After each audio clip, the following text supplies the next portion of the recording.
sa pagpili ng Pilipino bilang pambansang wika sa Pilipinas. So, maraming nagtatanong sa atin, sa inyo, kung bakit yun ang napili. Marami ang hindi sang-ayon at marami din ang sang-ayon. Tulad ng ating napag-usapan, magkakaroon tayo ngayon ng gawain. Gawain kung saan magkakaroon ng pagtatalo. Ipapahayag ng bawat panig ang kanilang mga ebidensya kung bakit sila sang-ayon sa pagpili ng Pilipino bilang ating pambansang wika at bakit hindi naman sang-ayon ang kabila. Pero bago natin sisimula ng nasabing pagtatalo or gawain, hinihiling ko muna kay Sherlyn, Miss Sherlyn, na hingin ang gabay ng ating Panginoon sa pamamagitan ng isang dasal bago natin simulan ang nasabing gawain. Panalangin tayo. Dakilang Diyos, kami po'y nagpapasalamat sa araw na ito na pinagkaloob po sa bawat isa sa amin. Father God, maraming salamat po sa mga pagpapala na walang sawang pinagkaloob po sa amin. Panginoon, gabayan mo po ang mga magsasalita sa hapong ito. Pakalubog po sila ng kaalaman at karunungan, Panginoon. Pumagitna ka po sa mga oras na ito at ang iyong maraming salamat sa mga pagpapala, Father God. Ikaw po ang bumabay sa mga kurado, Panginoon, at naway magiging successful ito, Father God. Patawarin niyo po kami sa aming pagkakamali na gawa sa iyo upang karapat-dapat kami tumawag sa iyo dakilang pangalan. Ito naman po ang hinihiling sa pangalan ni Jesus na tagapagligtas. Amen. Okay, maaari nang mag-isip po ang lahat. Bago natin tuluyang simulan ng ating gawain, hinihiling ko kay June na magpakilala ng ating mga kalahok at ipakilala ang ating hurado. Hinihiling ko rin ang lahat na makinig. Pagkatapos ng nasabing gawain, ay tatanungin ko kayo kung ano ang inyong natutunan. Okay, class, naintindihan? Okay. So, June, ibibigay ko na sa iyo ang microphone.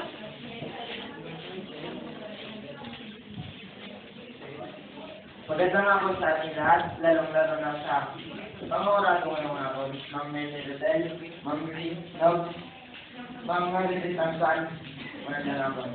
Sa ating mga kamag-aral, sa ating subject teacher, sa dalawang pangkat na magdidebate ngayong hapon, magandang hapon. Dapat bang ibatay sa Tagalog ang pagpili sa Pilipino bilang wikang pambansa? Yan ang issue na pag-uusapan natin sa dalawang pangkat. Ngayon, ipapakilala ko sa inyo ang mga membro ng positibong pangkat. Omar Mamo, Jim Tokimas, Kia Manalipante, Leia Miday. At sa aming kasibong pangkat, Bastian Minuto, Jaira Gandal, Maximo Sabado, Maylin Manaay. Maraming salamat. Mga pamantayan, katapatan, pagbibigay-diin, paglalas ng mga patunay, 30%. Hikayat, kilos, galaw, bumpas, ekspresyon ng mukha, 30%. Tinig, lakas, kampupat ng diwa, 20%. Bigkas, matas, maliwanag, kwentong pagbuklod ng mga salita, 20% na bitunggulan ng 10%. Ngayon, para simulan ng debate, bibigay ko ng mikropono kay Omar.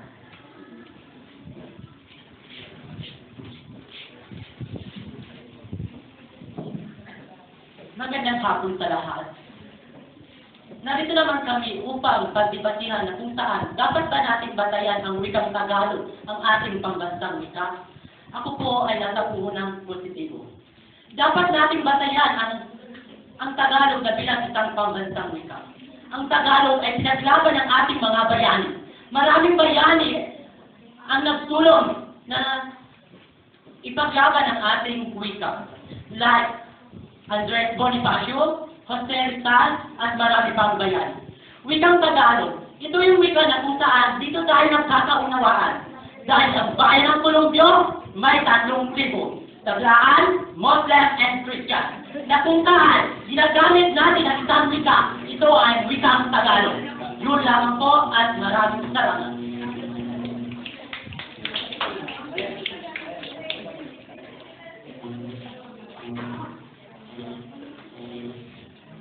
Magandang hapon po sa inyong lahat. Hindi kami pabor na Tagalog ang batayan ng wikang pabansa. Dahil alam nyo, nung pinagdidesyonan kung ano ang maging pabansang wika ng Pilipinas, isa sa mga nominado ay ang Cebuano o Bisayang lingwahe.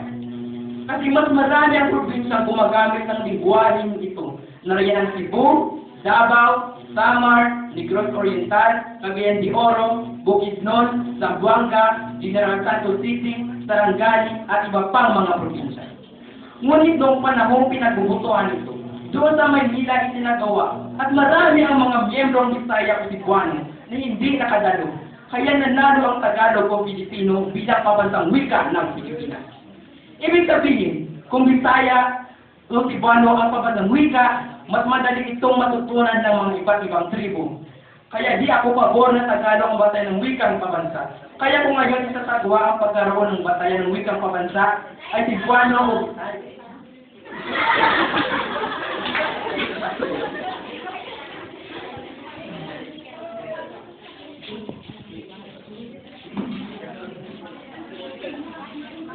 Magandang hapon sa ating lahat. Alintunod sa Batas Commonwealth bilang 184, itinatawag ang surian ng wikang pambansa na mag-aaral ng mga dialekto sa pangkalahatan para sa layuning magpaunlad at magpatibay ng isang pambansang wikang batay sa isa sa mga umiiral ng wika. Ang pagpili ng isang pambansang wika ay ibinatay sa pagkaunlad ng istruktura, mekanismo at panitikan na pawang tinatanggap at ginagamit ng malaki ang bilang ng mga Pilipino. Sa madaling salita, Tagalog ang napili. At pinili ang Tagalog sa ilalim ng pamumuno ni Jaime C. de Vera at sinabibilangan ng mga kasaping sina Santiago A. Bonacier, Filemon Soto, Casimiro F. Perfecto, Felix F. Salas Rodriguez, Haji Boto, at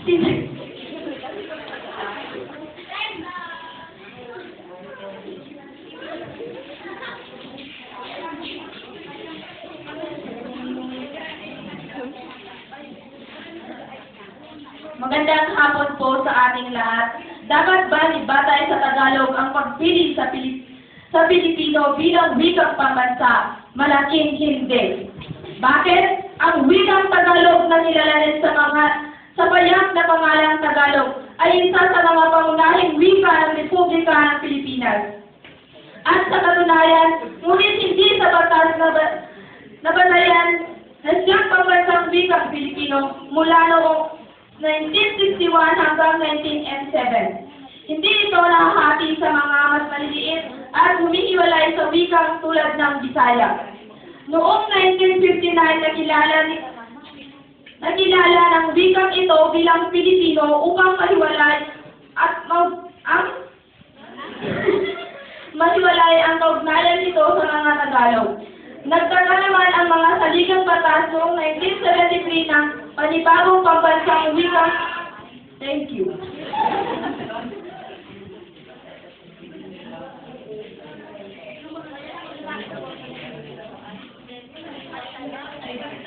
Para sa akin, Tagalog ang dapat batayan. Dahil sa paggamit ito, napapakita ang pagkakaisa, pagkakaunawaan, pagmamahal, at tinutulungan natin kung paano maging maunlad ang ating bansa, pati na rin ang ating wika.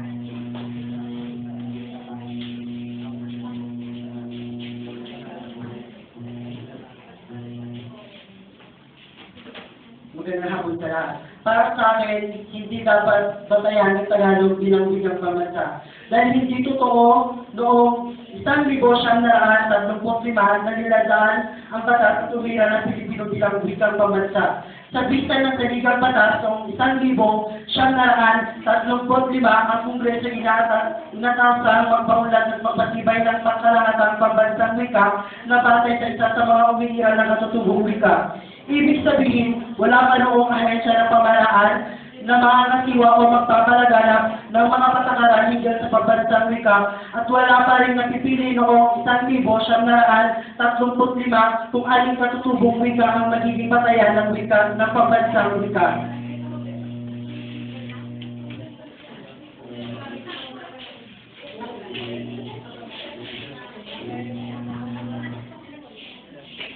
Magandang hapon ulit sa ating lahat. Dapat bang ibatay ang wikang Tagalog sa Pilipino bilang wikang pambansa? Ang wikang Tagalog ay manasasaya na sa Pilipinas. Ito ang matutubong wikang pinagbatayan ng pambansang wika ng Pilipinas noong panahong 1935. Ito ang nakapagtangkilikin nating mga Pilipino, kung saan dito may papakita ang pagbibigay halaga sa wikang ginagamit natin. Hindi natin dapat sabihin na hindi ito dapat ang ating pagbatayan. Dahil ang wikang Tagalog na ito ang patuloy na kumakatawan sa buhay ng tao at patuloy na isinasabuhay hanggang sa kasalukuyan.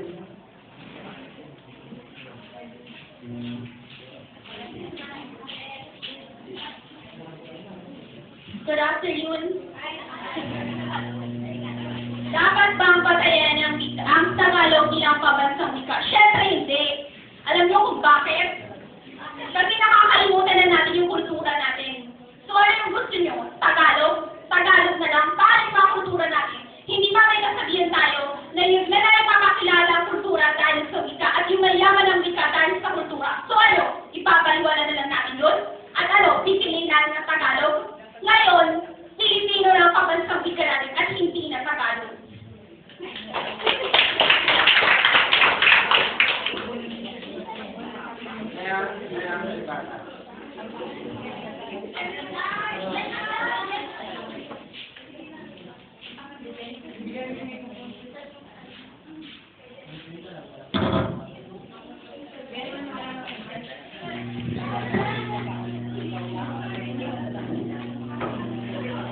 Magandang hapon sa inyong lahat. Ika nga na, diba, mahalin natin kung anong meron tayo dahil ito po ang makakapagpaangat sa atin.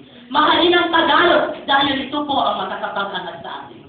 Diba sa atin, karamihan sa atin hindi tayo nagkakaluhan dahil sa napakaraming dialekto, napakaraming wika. Kaya sa isang wika, sa Tagalog lang tayo nagkakaroon ng magandang komunikasyon, diba? Ika nga ni Dr. Tertal, ang taong hindi magmahal ng sariling wika ay higit pa sa balansang isla. Ikaw, Pilipino ka mismo, bakit hindi mo minamahal ang sariling wika mo, ang wikang Tagalog?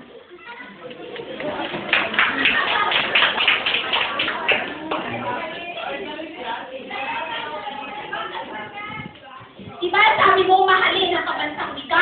So hindi mo pala gusto yung Muslim. Diba sabi mo Tagalog na ang pambansang wika natin? Kaya hindi mo sabihin, pagaling mo Muslim at pag-Tagalog ka? So paano ka makikilala na Muslim ka kung mag-Tagalog ka na? Ha? Paano ka makikilala? Ano? Ano? Oh!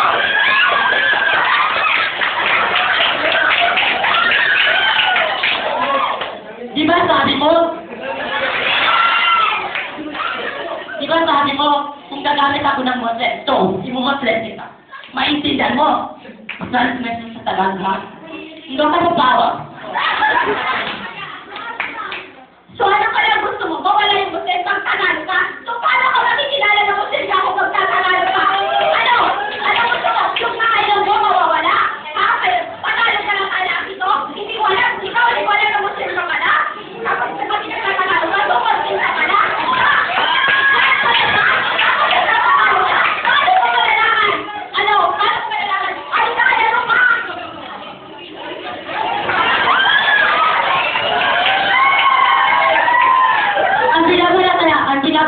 Binabataya natin dito ang Tagalog. Dahil Tagalog ang siyang daan upang tayo magkaunawaan. Dahil dito sa mundong ating ginagawa, kung nagulog tayo ng ibang dito, dahil sa isang wika, sa isang wikang pambansa, Tagalog ang daan para sa ating magandang pamumuhay, magandang kinabukasan.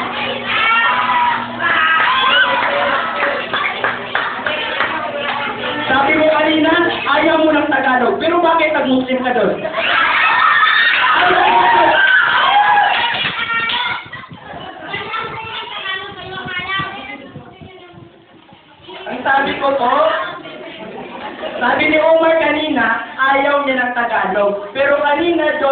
Muslim po siya.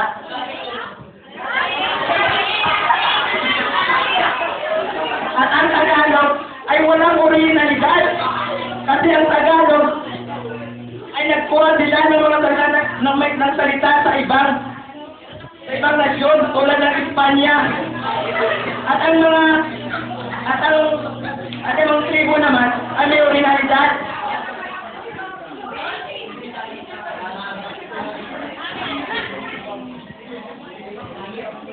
O sige, negatibo na side. Hindi ako magagalit ha. Di ba sabi niyo kanina ayaw yung sa Tagalog? Sige. Kunyari ilalagay kita na ang papa mo Ilocano. At saka yung papa mo hindi naman sa pamilya soto ko, wala siyang alam sa pag-aaral ng mga Ingles. Subukan mo siyang salitaan ng Ingles. Wala siyang alam sa Ilocano. Subukan mo isang pinatay ang Ilocano mo nila sa susukin. Oh. Hindi ba? Hindi. Maghintay ka muna. Bakit namin sinasabi na dapat wikang Tagalog ang dapat natin batayan? Kasi ito ang kumakatawan sa buhay ng tao. Patuloy natin itong itinatangkilik at tatanong kita. Kung ayaw mo sa wikang Tagalog, sige, magsalita ka dito pagkawasan ka ng Tagalog. Yung sinasabi mo Tagalog. Sa pagkatapos, bakit kayo sinasabi sa kultura? Bakit? Mabubuhay na yung kultura natin ang hindi natin ginagamitan ng wika? O, matanong ko kayo.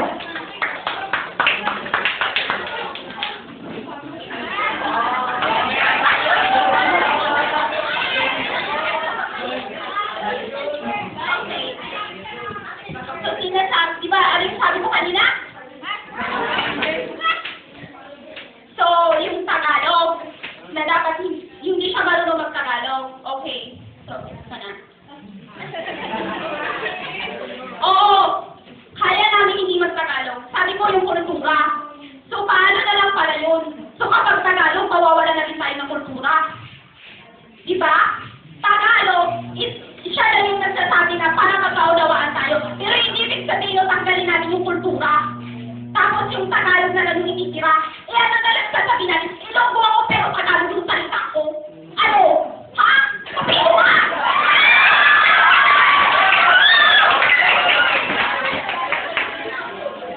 So, ngayon tama na, mag-away lang kayong doon. Ngayon, makikinggan natin ang ulit statement ninyong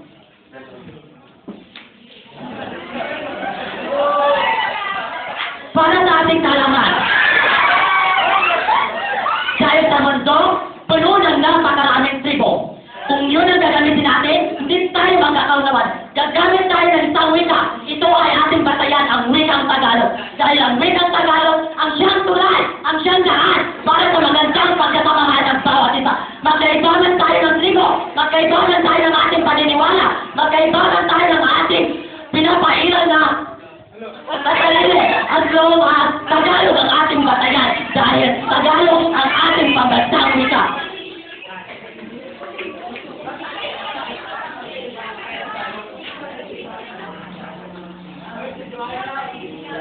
Magandang hapon ulit. Hindi ako magkagalit. Alinsunod sa Batas Commonwealth bilang 144 ay 84 itinatag ang surian ng wikang pambansa na magngangaral ng mga dialekto sa pangkalahatan para sa layuning magpaunlad at magpatibay ng isang pambansang wika batay sa isa sa mga umiiral na wika. Ang pagpili ng isang pambansang wika ay binabatay sa pagkaunlad na mekanismo at panitikan na pawang tinatanggap at ginagamit ng malaking bilang ng mga Pilipino. Sinong gusto mabigyan ng opinion? Good.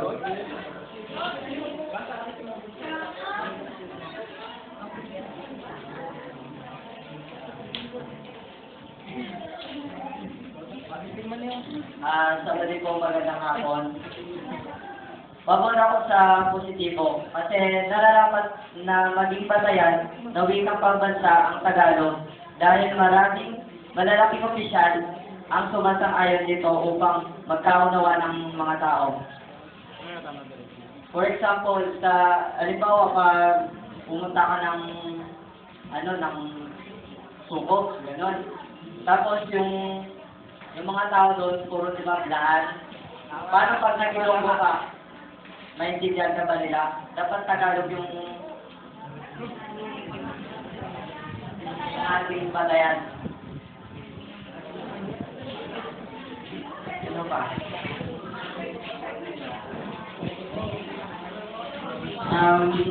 Kapag ako sa negatibo.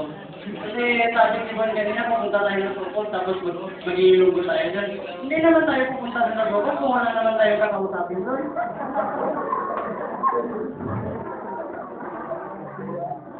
Yan, sabi nga ni Tagalog. Di, pupunta tayo din ng Sokol, na yung pinautan natin, ilunggo din. Hindi tayo pupunta doon na, mamamatay tayo na doon, hindi tayo pag-iilunggo. Yung pag nasalita ng Tagalog, sabi niyo mahal kay papunta na sa Tagalog, nag-English, may kami na like, sabi niyo kami na pabor ako sa negatibo.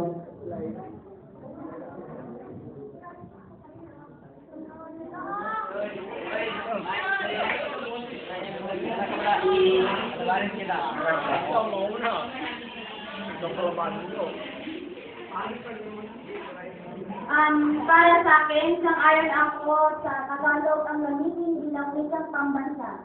Dahil karapat-dapat ang wikang Tagalog bilang isang pambansang wika. Dahil sa simulat sa pool, ang Tagalog na ang ginagamit natin sa pakikipagkalaskasan sa iba. Dahil ang wikang Tagalog na ang ginagamit ng ating mga ninuno noon. Kaya dapat lang na gamitin ang Tagalog bilang wikang pambansa. Yun lang po at maraming salamat. Maraming salamat sa kanamba. Ma'am?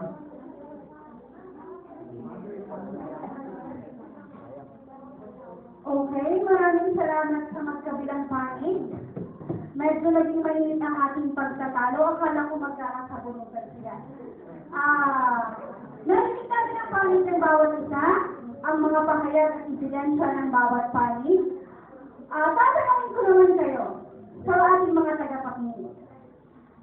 Sino sa inyo ang sang-ayon sa pagpili ng Tagalog bilang ating wikang pambansa? Ayon sa mga ebidensyang inilatag nila, maaaring meron kayo napulot na mga kaalaman. Sino makapagpapahayag ng kanilang salubin?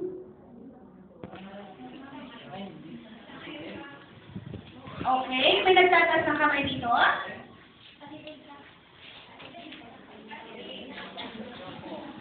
Good afternoon, Sangayon ako sa positibo kasi kahit na lingwahe ang ginagamit ko, pero dito sa klasong pag hindi nila maintindihan, tinatagalog ko kaya pabor ako na Tagalog ang gamitin. Kahit na sa Marvel kayo or sa ibang puro ay sa ibang bayan, Tagalog ang ginagamit nila kahit mag-speech dito sa harapan, Tagalog ginagamit nila. Yan ang masalamat. Maraming salamat sa iyong pagpapahayag ng iyong panig. Sino pa ang gustong magsalita? Okay? Dali. Lino. Okay, Miss Pilayo. Magandang hapon. Para sa akin, sang-ayon ako na gawing batayan. Ay, hindi ako sang-ayon na gawing batayan sa Tagalog ang pagpili sa Pilipino bilang pambansang wika. Kasi noong 1897, itinagdang Tagalog ang opisyal ng wika. Pero noong 1987, pinalatnan na ito at inawang pambansang wika ang Filipino. At isa pa, Tagalog, isang pangkat lamang yan, pero ang Filipino, pangkalahatan na. Maraming salamat sa maliwanag na pagkakapahayag ng iyong panig. May gusto pa bang magsalita? Lino, nagtataas ka kanina ng kamay? Nakapagsalita ka na? Okay, binibinin.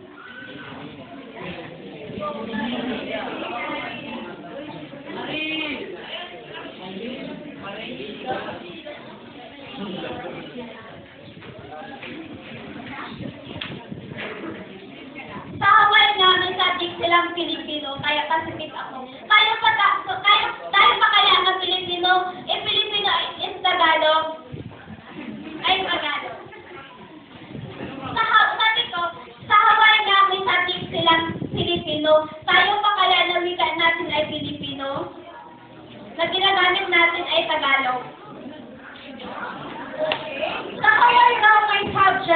Pilipino, kayo pa kaya? So bakit hindi siya sasang-ayon na pagbabatayan ang Tagalog ng ating pambansang wika? Okay, maraming salamat sa pagpapahayag ng inyong mga panig. Tatuloyin natin ang ating mga hurado kung ready na sila sa paglalatag ng kinalabasan ng inyong ginawang pagtatalo. Sa muli, maraming salamat sa bawat panig at sa ating tagapangalaman. Ma'am Bernardo o Ma'am Rodel. Okay, hindi pa sila handa.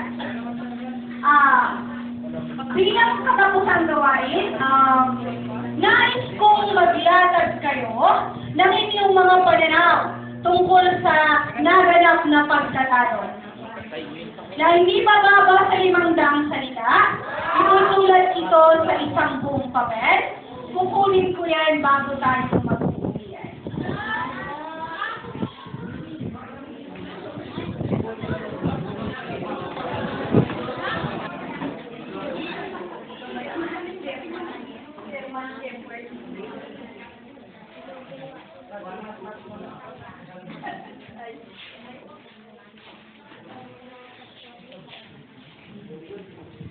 Okay, magandang hapon sa inyong lahat. Ano ganyan? Congratulations sa iyo, Tagalog Pilipino. Binabati ko ang lahat sa inyong magandang presentasyon ngayong araw. Pasensya na, meron tayong Filipino major doon, kaya lang mas matanda siya sa akin, so wala akong magagawa. Alahan naman na si Ma'am Ausan, kasi buntis, baka mamaya makapilok dyan, kasi yung mga paa nyo nakaharang, baka mahulugan, so wala akong magagawa. Kaya ako na lang din ang maghahayag, Char, ng resulta ng activity nyo ngayong araw. Sa muli, congratulations sa inyong lahat. Talagang napakagagaling nyo na. Pwede na kayong maging abogado balang araw, no? Huwag na naman sanang maging abogado. Para lang sa mga nakarelate. Okay. Gaya ng naunang activity, konting-konti lang din yung diferensya. Nagkaroon kami ng pagkakaiba sa mga parts ng inyong, sa mga criteria. So, ang isa ay nagkaroon ng 89.45. Ang isa ay 89.5. Asan kaya dito? Anong diferensya? 0.05. No? Kamuntikan na. Kasi yung gagaling nyo. Okay, ang nakakuha ng 89.45 ay ang negative side. At ang 89.5 ang positive side. Congratulations.